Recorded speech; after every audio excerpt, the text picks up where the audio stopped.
Olá, meu nome é Marcelo e este é o Estação Armênia Explica. E no vídeo de hoje nós vamos falar sobre Soghomon Tehlirian, mais especificamente sobre o assassinato de Talaat Pasha. Se vamos falar de Talaat, é porque nós vamos falar de genocídio armênio. Por isso é importante que você conheça o tema. Você pode assistir ao Explica sobre o genocídio no link que está na descrição. Se você já assistiu esse Explica, vai lembrar que Talaat Pasha era um dos 3 comandantes dos jovens turcos. Mais especificamente o ministro do interior do Comitê União e Progresso, e era o principal responsável por ordenar, por meio de telegramas oficiais, o extermínio dos armênios durante a primeira fase do genocídio, que durou de 1915 a 1919. Em 1919, os jovens turcos foram depostos do poder após o fim da Primeira Guerra Mundial. Durante os anos seguintes, foi conduzida a corte marcial do Império Otomano de 1919 a 1920. Nessa corte marcial, os líderes do Comitê União e Progresso foram acusados de subversão da Constituição, especulação em período de guerra e massacre de armênios e gregos.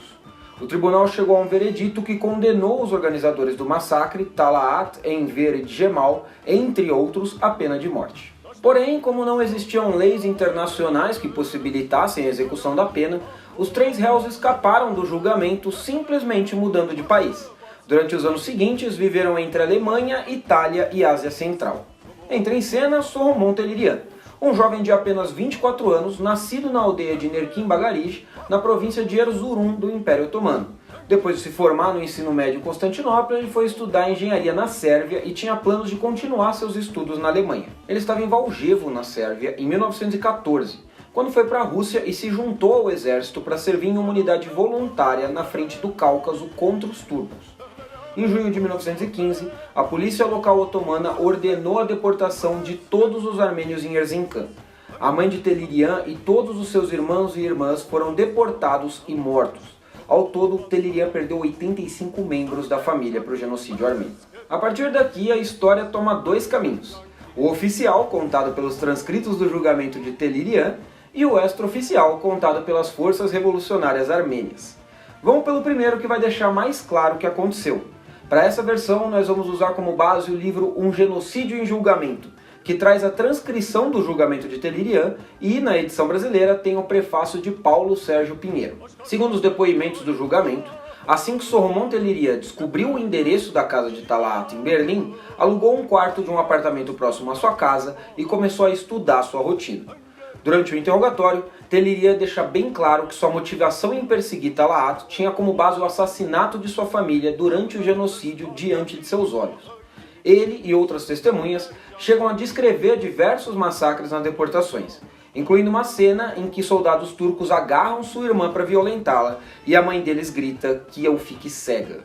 Foi após a aparição do fantasma da mãe de Tehlirian durante uma noite que ele decidiu assassinar Talaat na manhã seguinte. No dia 15 de março de 1921, Soghomon Tehlirian atravessa a rua quando vê Talaat, chama por seu nome e, quando ele vira, dá um tiro em sua cabeça, matando-o na hora. O restante do julgamento, que aconteceu também em Berlim, traz vários depoimentos e documentos que provam a existência do massacre aos armênios.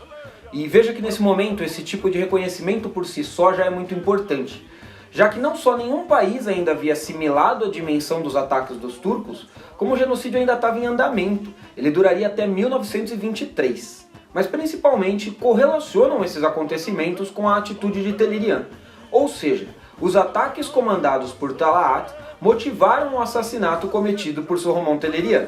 Porém, esse homicídio não foi premeditado, já que o réu teria sido motivado por um impulso de suas lembranças. Sendo assim, em uma decisão surpreendente, praticamente sem precedentes, Tehlirian foi absolvido de todas as suas acusações. Essa é a versão contada na transcrição do livro, e eu recomendo bastante que você leia, porque ele inclui todos os documentos que foram usados como prova durante o julgamento. Agora vamos para outra versão, a da Federação Revolucionária Armênia, o Tashnag Sutyun, eternizada na música Kinilits. Com a frustração criada pelo resultado dos julgamentos pós-guerra e com a anulação dos termos do Tratado de Sèvres, que delimitaria o território armênio de uma forma mais justa, em 1921 é criada a Operação Nêmesis, coordenada pelo Tashnag, que tinha como objetivo executar a sentença aos arquitetos do genocídio armênio. E o primeiro alvo era Talaat Pasha. O assassinato teria sido todo planejado, inclusive a atitude de Tehlirian não fugir depois de atirar. Ele teve todo o apoio do Tashnag durante todo o julgamento, o que favoreceu a sua absolvição.